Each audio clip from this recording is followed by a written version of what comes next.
On June 4th, 2015, we made you guys a video that was taken down on November 3rd, 2019. What the hell was this video about? Why was it taken down? It was called Top 10 Countries to be Destroyed by Migrants. Now, in that video, we urged people to understand the difference between migration and immigration. You have immigrants, like we came from Portugal. A lot of my friends came from Italy. A lot of my friends came from Greece to come to the West for a better life to build this country. Now, we weren't given anything. We had to pay for our flights. We had to make sure we had a place to stay. Government didn't support us with anything. There was no support. There was no give-outs, no freebies, no nothing. And we were urging in that video that, hey, guys, now that this migrant incursion is happening in Europe, could everyone please tone down the whole... Because governments were calling migrants immigrants. What? These are not immigrants. These are migrants. There's a big difference. And in that video, I was urging people. And then I did a top 10 of a prediction that we made of top 10 countries that were basically going to be led by government destruction of the West. Basically, the video entails, according to AI, government-led destruction of the West, migrant invasion. And this is how we had it broken down, folks. Number 10, Scotland. Number 9, Spain. Number 8, Australia.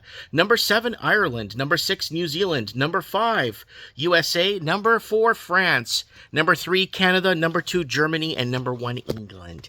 These are the countries that we felt were going to be hit the hardest with the migrant invasion. Mind you, this video was put up in 2015.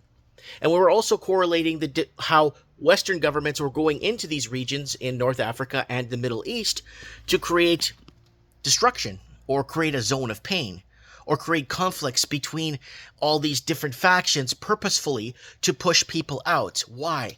Well, they wanted to self-destruct, according to AI.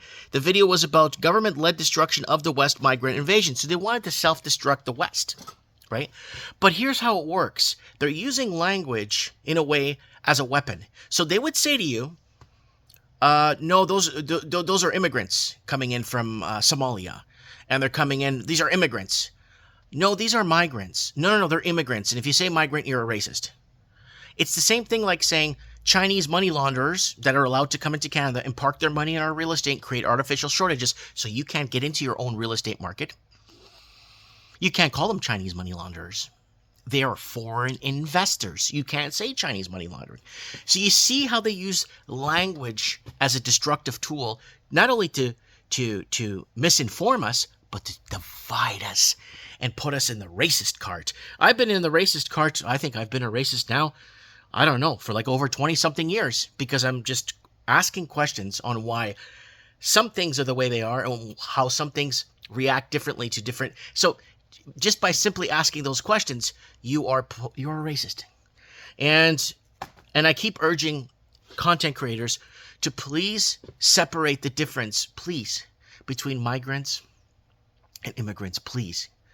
Right? There's immigrants that came to build this country, and there's migrants that came 10, 15, 20 years later to live in the infrastructure we built, and we won't get the jobs. The people that built the West aren't allowed to work in those buildings because now governments, and we made a video on this, are funding migrants over Canadians. So government funding, your tax dollars are funding migrants to work in fast food, in the banks, everywhere, right? There's barely no Canadian nationals left living, no Canadian nationals left working in our banking system. Canada's banking system from coast to coast is predominantly Chinese nationals living in Canada that are in our banking system. It's all over in our real estate and everything. It's just nationals working, coming over, taking the papers right away. No questionnaire, no nothing. You're bringing money, you come in, you park it here. Now we can't afford our own real estate, and now the food bank lineups are going through the roof. And look where we are now. So, heck, migrants, immigrants, money launderers. There you go. There's 3 different ones. Instead of calling them foreign investors, no, they're just money launderers. They're parking their money through Carney. Go watch our Carney video from early February of this year, how we told you he was going to be selected as the Canadian Prime Minister of Canada, and all the death threats I was getting at my store over it. When am I going to get mine? and how he's going to win the next election through the public sector vote. And we kept telling you guys. Anyways, who cares? Here it is, folks. Migrants versus Immigrants, our June 4th, 2015 video that we got taken down on November 3rd, 2019. Thanks for watching, guys. Mike Martins here. Look forward to reading your comments below. I have spoken.